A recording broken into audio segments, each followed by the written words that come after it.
back. And of course, if you've been with us all morning, thanks so much for doing so. Now, former President and CEO of the South African Medical Research Council, Professor Glenda Grey, has called for more investment and government support to build local vaccine production. Now, despite progress after the COVID-19 pandemic, Africa is still struggling to make its own vaccines. Now, less than 1% of vaccines administered in Africa are actually manufactured on the continent. Professor Grey was speaking at the 82nd International Pharmaceutical Federation Congress taking place for the first time in South Africa last week. Now, Aspen Pharmacare's Senior Executive for Strategic Trade Development, Dr. Stavros Nicolaou, also outlined a 4-point plan to increase Africa's vaccine production. So to discuss this very urgent need to intensify vaccine development and manufacturing on the African continent, we joined virtually now by both Professor Glenda Grey and Dr. Stavros Nicolaou. Thanks to both of you for being with us this morning on such an important subject. Now, Dr. Nicolaou, if I could start with you. The African continent has been severely plagued by disease outbreaks for many years. So these efforts that we are seeing to develop and manufacture vaccines on the continent have so far been inadequate. But talk to us about that and where you see us going to from where we are currently. Great. Firstly, thanks very much for having us on air, and good morning to all the viewers. This, of course, is not a new topic, and it's, I guess, rather disappointing and to some degree alarming that we don't make the type of progress that one would envisage. There have been some green shoots of progress, of course, but for me, the telling moment is the latest Mpox outbreak in the DR Congo, which has now spread East and West Africa and is posing significant public health concern in the center of Africa. So that is a telling moment for me, because we are once again in a position where the wealthier nations have bought up the vaccine manufacture. They did so long ago, months ago, and Africa is scrambling again to get vaccines. So we're back in a deja vu situation. And that is why at this conference that we've just participated in, both Glenda and I, there was a renewed call for new political will, but operational capacity to execute on these plans. And I proposed, together with Glenda, a 4-point plan. Very simply, it's a plan that would look to align and accelerate regulatory processes, set up pooled procurement so that Africa starts procuring itself from its own manufacturers for its own patients. And lastly, and probably most importantly, that the international procurement agencies, these are the agencies that procure vaccines and other pharmaceuticals, that they reform their procurement mechanism for set-asides. Now, what do I mean by set-asides? That they set aside a certain volume of procurement to happen from African manufacturers. And Sakina, the last thing, the nexus to all of that is we need sustainable demand and sustainable manufacturing on the continent. And those 4 points that I've just outlined, I believe, together with Glenda, are the way that we will get to some degree of independence and own manufacturing of vaccines, so we don't scramble around again every time there's an emergency. And just following on from what Dr. Nicolaou was saying, Professor Grey, we saw what happened during the COVID-19 pandemic, where we started talking about vaccine apartheid and what had happened with the well-heeled countries and their ability to get in first. But we're facing now Mpox on the continent, and with the outbreaks that we are seeing and others likely to occur in the future. You know, what is the actual hindrance? Because I remember the first time when I saw that we only actually produce 1% of the vaccines that we consume on the continent, and that is still the case. So where does the problem actually lie, in addition to what Stavros has just outlined for us? No, I agree with Stavros. It's very disappointing that after COVID we're back in the same situation. But the problem lies in a couple of areas. One is the issue of funding. So we do need government support to help manufacturers make vaccines, or to do that shift to do the tech transfer. Pharmaceutical companies can't do it all by themselves, and manufacturers can't do it by themselves, particularly if they're African. So we have a funding deficit, and in other countries like Brazil, the government supports it supports vaccine manufacturers and have big shares in them to enable them to build up their volumes. So we have a funding deficit and we have a political deficit, because after the pandemic, the AU and the member states need to come together and continue to support the quest to make vaccines on our continent. Stavros also mentioned the issue of regulatory issues. So we need to harmonize our regulatory issues at a continent level and at a global level, so that these manufacturers don't have to go from country to country and region to region to get approval. And then we have a trade barrier issue, as Stavros has said, is that we do need this pool procurement. Africa needs to buy from Africa, and we need to set these volumes so that these manufacturers who are coming into the business know that they can be assured of getting certain amount of volumes of vaccines. And so we have to work together, and it's a political and financial and continental endeavor to make sure that we start making our own vaccines on this continent. We also have a capacity development challenge as well. And so there has to be investment in building the capability to make GMP material on the continent. And so I do think it's important that we again raise the alarm that we are not moving forward fast enough in making sure that we as a continent are making our own vaccines and are selling them at a global level to other parts of the world. We need to look at other models, like in Brazil, where they are guaranteed their market, as well as the Southern American market. So I think it's an important trade endeavor and an important political discussion that we have to have in BRICS, with the AU and at a global level. And Dr. Nicolaou, with Africa's population ballooning, the demand for vaccines on the continent is obviously set to also balloon along with that. But what are the consequences of not developing safe and efficient vaccines against diseases as we move along?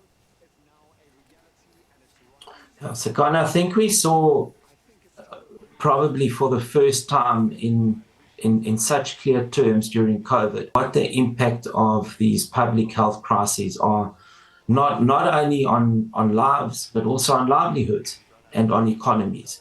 And many African countries have still not recovered economically from COVID. South Africa is only just starting to recover. And arguably, we've got amongst the best resources on the continent. So our inability to manage these pandemics and regional pandemics and endemics, whichever they might be, our inability to do so is going to continue posing a public health, a mortality and morbidity, but then also an economic risk to the continent and to our own country, South Africa. Expect more pandemics with climate change and antimicrobial resistance and a number of other environmental elements. Expect more pandemics to come to the fore. And vaccines are the best and most effective way of mitigating these risks. And it is really, really important that we now get our act together in many different fronts and get vaccine production going on the continent. But more importantly than production is the actual procurement, because you can put up production if no one buys those vaccines, and we continue importing vaccines and other pharmaceutical products, antiretrovirals and others. If we carry on importing, then we will continue to be at risk and then expect unnecessary lives and livelihoods to be lost when these regional pandemics manifest. To that point, Dr. Nicolaou and Professor Grey, I'll ask you to answer the same question as well, just to get your sentiments on that. If we look at what's happening on the continent now, in order to achieve health security on the continent, we're looking at sustainable domestic manufacturing capabilities, which Stavros just spoke to. But how do we achieve that when Africa is largely seen and used, so to speak, as a consumer of a medicine and not necessarily a producer or a maker thereof? So we have to change that narrative, and also we have to make sure that we impart tariffs for externally acquired vaccines. And so there are many ways of trying to do this, but it's around trade and the way trade moves and ensuring that our products are sold at a more affordable price than the prices that are coming, the vaccines that are coming from India or other parts of the world. So we do have to possibly impose tariffs for externally acquired vaccines to ensure that local vaccines and African-based vaccines can be bought and the volume is secured for domestic use, for the continental use. So I think we have to, it's around a trade arrangements and trade agreements to allow our vaccine manufacturers to flourish and to be able to make them locally. Dr. Nicolaou? Yeah, so I think, as I said at the beginning, you know, we've been in this situation before, right? And the disappointment is that we haven't really moved sort of 4 years on. And I think what we need to do is we need to keep using these opportunities.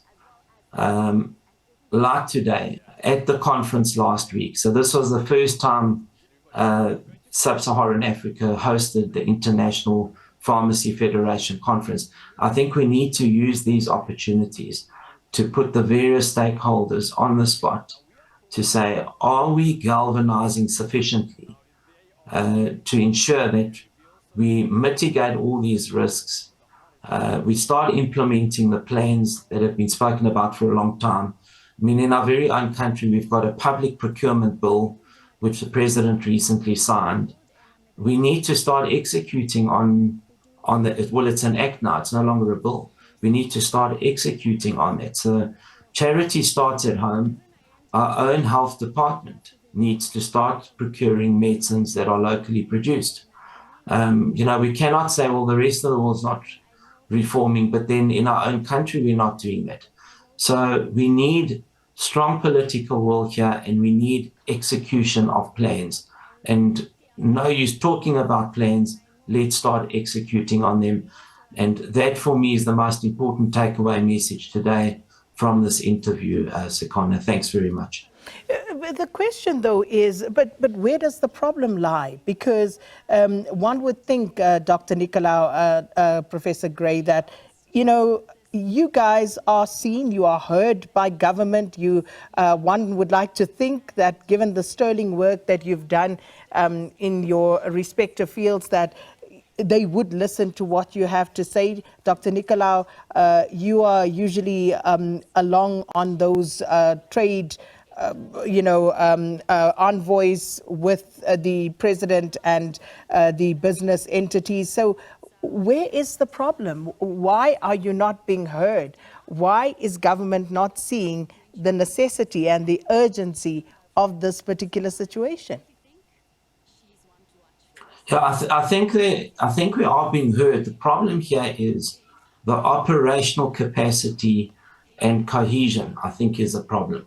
So if we just look very briefly, as I know we are running out of time, the international procurement agencies, they need to put a set aside for local procurement from African procurement, from African production. So that's the first thing. The second thing is our regulators need to get aligned and to cohere so that we can get accelerated registration of these products. It's taking far too long to register these products, both in our own country and also internationally. So we need an alignment there. SAPRA, our regulator here in South Africa, needs to be commended because they now have a localization plan that they are implementing. So it's about implementing now.